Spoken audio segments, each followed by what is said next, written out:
Hey guys, this is P. Francis McNichol doing a quick updating video about the ammo stores. Pretty much going from the bottom up. The very bottom is where I have bird shot of 20 gauge and 12 gauge. And then the next level I have basically double aught buck. I forgot their price right at the time, maybe a year ago, a year and a half ago, when COVID was really making it hard for gun owners to buy any ammunition whatsoever. Have some extra magazines, more double aught buck, more extra 9mm. This was 1,000 rounds, and all under that is my 223 stores. Coming up one level,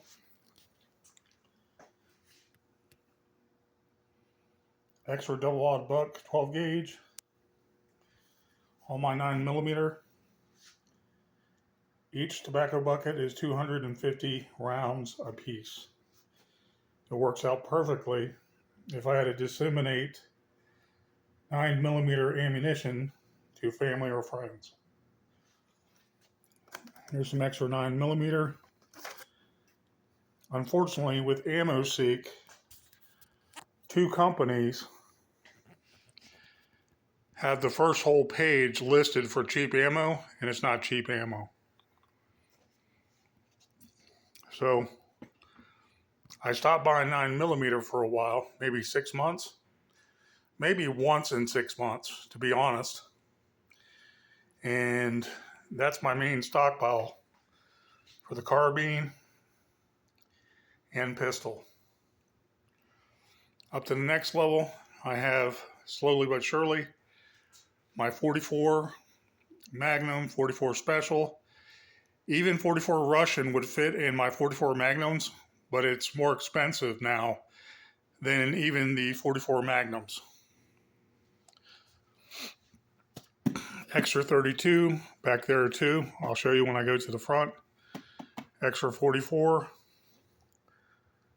My tobacco for when I want to dip. All my 22. And there's plenty more in the front. Here's a 2,400 round case. Assorted 22 short back there.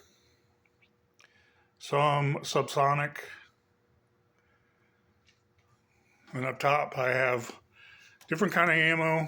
9x18 Makarov. Some 38, but I'll show you in the front. I also started stockpiling 38 more. 38 Smith & Wesson. Here's extra 380 I got cheap. 4 bags of basically 500 apiece.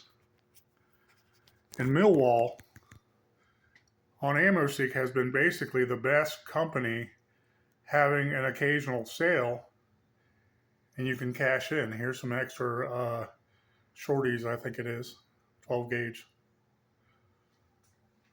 Here's some shorties right here, Challenger, regular birdshot. And I started to invest in 45 ACP, slowly but surely. That and 38 special is what I've been purchasing lately. If I said 38 Smith & Wesson earlier, I meant 38 special. Because I do have some 45s now, along with 44 Magnum.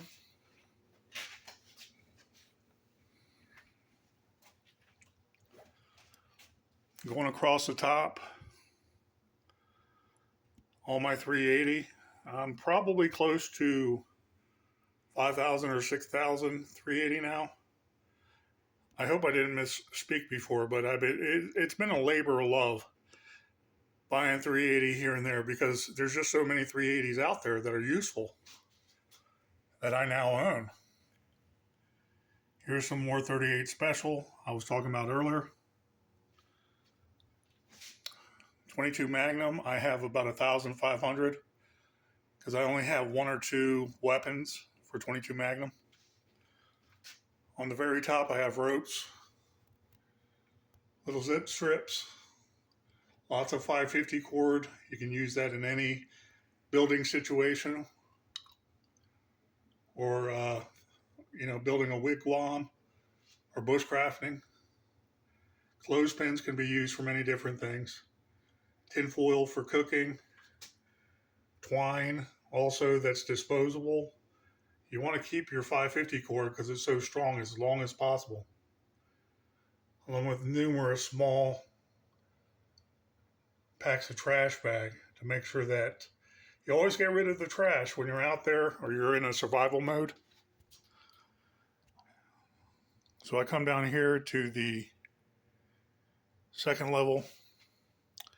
My 44 Magnum, about 3,000 worth of 32 ACP.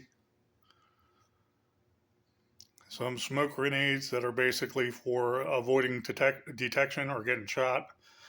But you can buy these, and they're legal, for the Great Adventure, the survival games, the paintball games. Extra 380. Was running out of space, so I put the 380 in the back and in front here with the 22. My 9mm cases.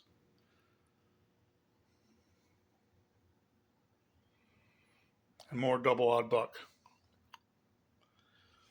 Going down to the next level. More double odd buck.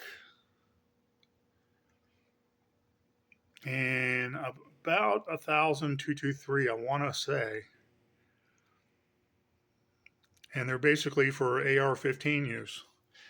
There's also some intermittent brass in there too. A couple cases of intermittent 223 brass. So there's still deals out there.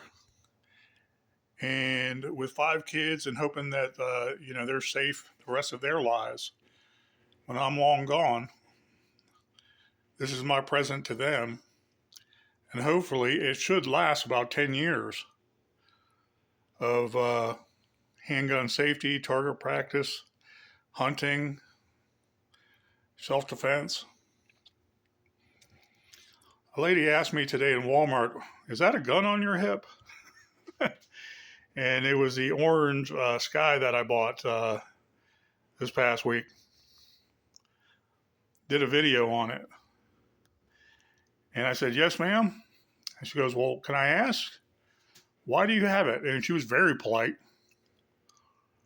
And I don't think she expected my answer. I said, "ISIS, Antifa, Black Lives Matter." I said, "And I'm a well-trained ex-cop." And she says, "Oh, my family did this and that." And then when I was trailing off trying to explain more, I said, "Yeah, as an ex-police officer, I ain't got no friends." Not that I'm trying to be a bad guy. But she's like, "Yeah, my daughter's husband likes guns." I was like, "Well, that's nice." And then another lane opened up and I let her take first in that lane. But it seems like it resonated with her.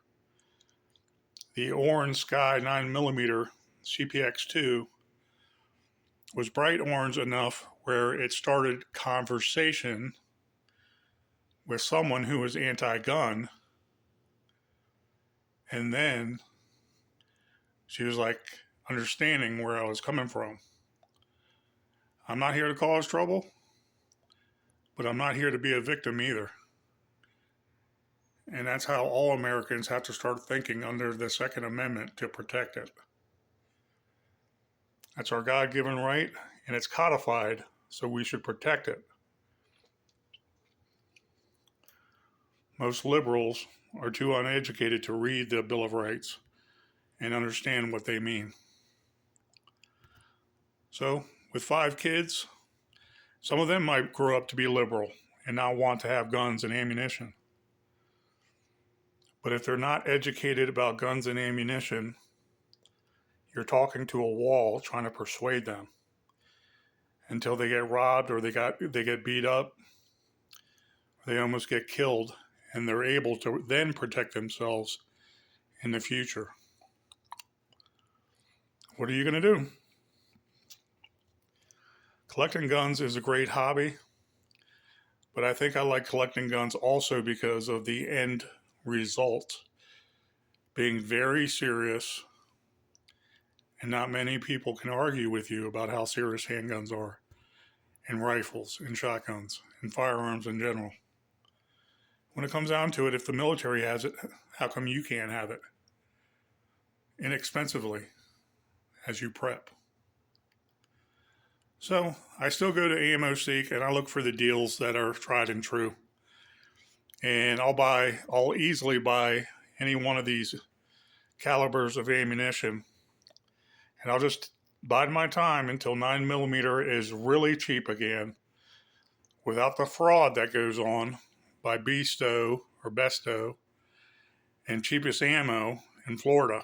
Besto is in Maryland and Cheapest Ammo is in Florida. And I really enjoy stockpiling because this stockpile I'm not turning in ever again for money, because my son's mother sent me back with bills, and I didn't want them to become homeless, of course, but I didn't expect the bills either because I was already paying the bills. But we got removed from one house location, and it was more important to make sure the kids were taken care of course. Now they will be for the next 50 years of their life, come hell or high water, so they say. My mom used to say that.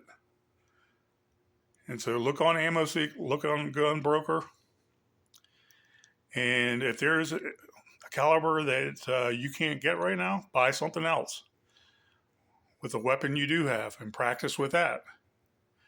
The next pay period, come back and check on that caliber again. If you buy another gun of a different caliber, buy that caliber of ammunition. The idea is to be prepared. One of the things that I don't speak about often is trading ammunition with a private owner that has food, or maybe has another cheap gun that I want to buy, and they have it. We can trade. What is it going to matter without rule of law? But also be diligent. Stockpile your preps. Make sure you know where they are, and make sure you know the inventory, and be willing to defend it with their life. Think differently. Think their life, not your life, because you want to survive and get through this. Anyways, guys, this is Pete Francis McNichol, otherwise known as Phil, and I'm out of here. Please have a great week. Take care.